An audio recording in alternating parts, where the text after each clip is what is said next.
So tell me about this documentary. I watched it today, and I thought it was very interesting and very moving as well. You know what's one of the most interesting things to me is that I had no idea it existed. It's like, I knew what the National Institutes of... I've never heard of it. So the National Institutes of Health, which You're talking about documentaries, right? Yeah, in general. I didn't know we had historical true TV. No, there's this one building at the National Institutes of Health called Building 10, and it's the largest clinical research hospital in the world, which means patients with seemingly or definitely incurable diseases who've gone through all these other testing finally really volunteer to be test subjects. And they go into hospital rooms, and their doctors are literally across the hall in laboratories, and it's just this back and forth.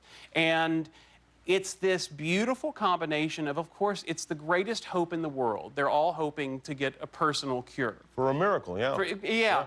Yeah. But we trace through 4 specific cases we follow through this documentary. And in each of them, they all have different outcomes. They all have different, obviously.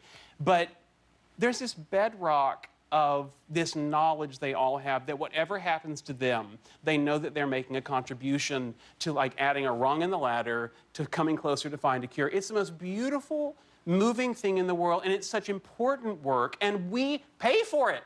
That's what blew my mind about not knowing it. This is something that has to go and ask for funding every couple of years, just like any other thing does. Fine. But I just thought, you hear about the waste of taxpayer dollars all the time, and when I first heard about it, thought, why do we not know?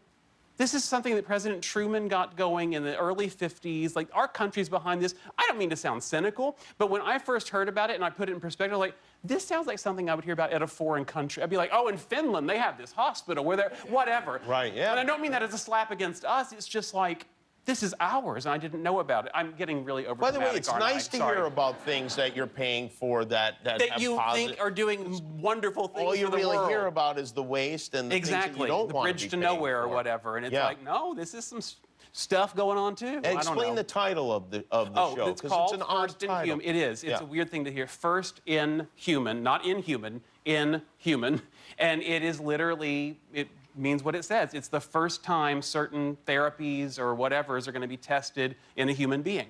And I mean, the not crass way, but like a really base way of saying it would be like, these people have volunteered to put their lives on the line like a guinea pig. Like they're going to be, they volunteer to be in the lab. Would you do that if you were in that situation after being... Oh, I think so.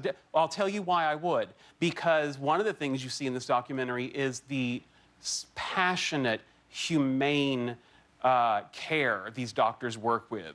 They're all on a mission to find new therapies and new cures, but there is not an ounce of chest-beating pride about it. It is, in fact, there's one case during it where the doctor switches his protocol and takes a chance of kind of losing all the progress they've made because he's got to give the patient steroids, which might put everything in jeopardy, but it's going to have to save his life.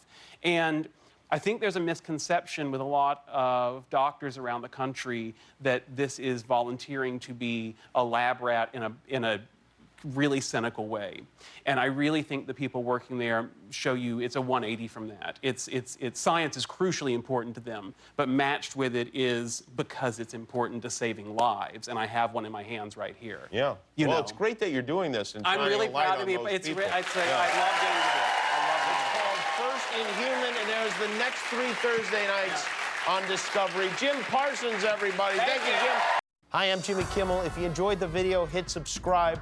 And if you don't click subscribe, this invisible hamster will die.